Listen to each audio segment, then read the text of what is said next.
Hello, I'm Kevin Benedict, Senior Analyst for Digital Transformation here at Cognizant, and I have the thrill of being here with Ashutosh Didwania today. Ash, you work with Cognizant's Digital Works Group. That is correct, yeah. And you and I have been in contact over the years, share a lot of friends, share a passion for mobility. Yeah. Talk to me about the role mobility is playing in digital transformation today. Yeah, I think that's a very interesting question, and it's interesting because what's happening is with more and more digital technologies coming in, people tend to feel that mobility is just one of the components, but I kind of disagree. I think the role of mobility in digital is just going to go up and beyond from where it is right now. And the way I see all these technologies coming together is that they are all working together to provide some synergy to these devices that we carry along with us all the time, right? And the fact that we have these devices with us all the time is the easiest way to leverage the synergy. So my personal belief is that we will see a lot of transformational stuff happening on the mobility front over the years, over the decades. And all these technologies will just add to the strength. Yeah. So Ash, let me ask you this. Is mobility driving digital transformation, or is digital transformation driving mobility? First of all, I think the reason we all talk about mobility so much, especially in the enterprise space, is because of this whole concept of consumerization of IT, right? That's when it all started, when people like you and me start getting our devices to the office. That's when it all started. But the way I see, especially with conversations with our clients, what I see is that it's the business need that's driving digital transformation, which in turn is driving mobility. Okay. I just read some numbers that said by 2018, 47% of online commerce will be through mobile devices. Yeah. So to support mobile commerce, what does that require on the back end for enterprises, and what do they need to transform to prepare for that? Right. So one of the biggest challenges that we have seen in mobility so far, and which companies continue to struggle with, is getting the back end stuff on mobile in a way which is mobile friendly, right? Typically, the retailers, they've all lived in an age of legacy systems. And it's still a challenge to make sure that what they consume on the device is lightweight. Having said that, a lot of work that we've been doing off late has been in a bid to solve this challenge, which means converting those heavy legacy systems or services emanating from them into lightweight services and putting them on your device in a mobile friendly and light manner, so that you're able to consume content just the way you want them and at good speed. In fact, yeah, it's an interesting question again, because we hear so much about this whole integration aspect around mobility these days, right? It's not just about developing an app and putting it out there. It's also about getting the right data from the backend and putting it in a way which is useful to the end user. So I think the whole concept of digital integration, the whole concept of platform as a service, the whole concept of mobile backend as a service, that continues to gain prominence, and I think that's what will drive the whole backend plus mobility ecosystem going forward. Got it. So kind of the word you hear everywhere out there is personalized experiences on mobile devices.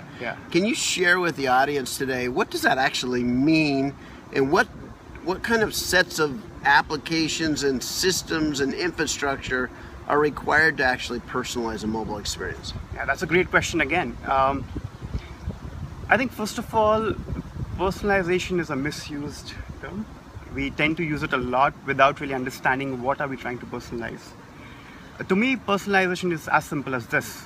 Kevin is at an event right now. He's about to attend a session. What is it that I can provide to Kevin which will help him achieve what he's trying to achieve from this session? That to me is personalization. And the way it's really being done on mobile is that, okay, you have these devices, everyone has these devices. Can we read into the patterns, and in fact the usage patterns and the kind of data that the specific user is trying to use on the device, glean insights out of that, and then offer him incentives or utilities which will help solve his problem or his objective? I think to me that is personalization. A very simple example for me would be, let's say I'm reading a newspaper in the morning. I come across an advertisement for a product which I want to buy. In the good old days, either I would go to the store and buy the product, or I would go online, look up the product and purchase. But the thing is, my need of the hour is that if I like something, I want to buy it right away. And that's where what we did recently with one of the leading retailers in the Asia Pacific region in Singapore was that we kind of enabled their mobile application to bridge this whole gap between physical and digital. So now all you need to do is open up the camera through the application, focus it on the advertisement, the entire ad gets digitized, and then there are certain call to actions that get added to the application. And you can purchase stuff from the app then and there.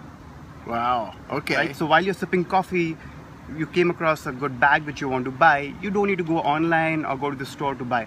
Just open up your app, show it on the, focus it on the advertisement, and buy it. And it just assumes that the context is you want to buy it. Exactly, yeah. And it's nothing but image detection. Yeah. But the way it works so powerfully, and that's where I think personalization comes in, is that it was able to understand the user's need of buying something, and then that's where mobility stepped in, saying that, hey, I understand your need, and this is how I'm going to help you do that right away. Very good. Yeah, I think that's how personalization works, and that's one of the examples. There would be many more out there, but that's what I feel, or I believe we mean by personalization. Yeah, I call these mobile devices that we all have here. Oh, I guess I'm using my mobile device to film it, so I was trying to figure out where it was.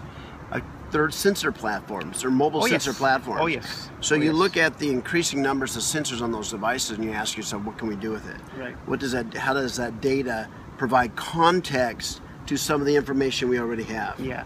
You know, it's like I use a lot of Evernotes there to keep track of my content in notes and things like that. It'd be nice when you open a new note to go, you know what?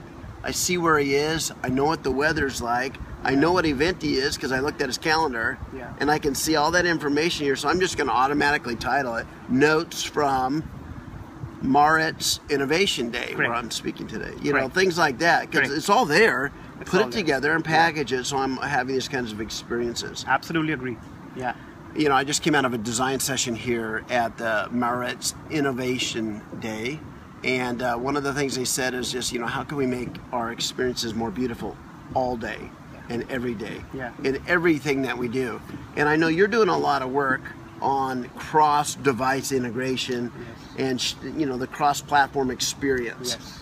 How do you actually do that? What do you have to think about to make sure that your experience, maybe even in store at a physical location, on a tablet, on a smartphone, on a desktop, is all an experience? What do you have to be thinking about? A shared experience there. Absolutely. So, I think the first, or rather the basic tenet to be kept in mind, is a very good understanding of the form factor. We've been talking so much about the mobile first world, but it's no longer just mobile first, right? It's the form first world. So in a day we interact using a mobile device. You know, we interact using an Apple Watch, we interact using a Google Glass. Now all of these form factors have their own pros and cons in terms of the way they project content to the user.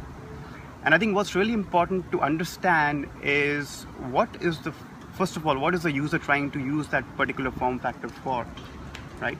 For example, if I'm using an Apple Watch, of course I'm not using it to read a long email. I'm just using it for notifications, right?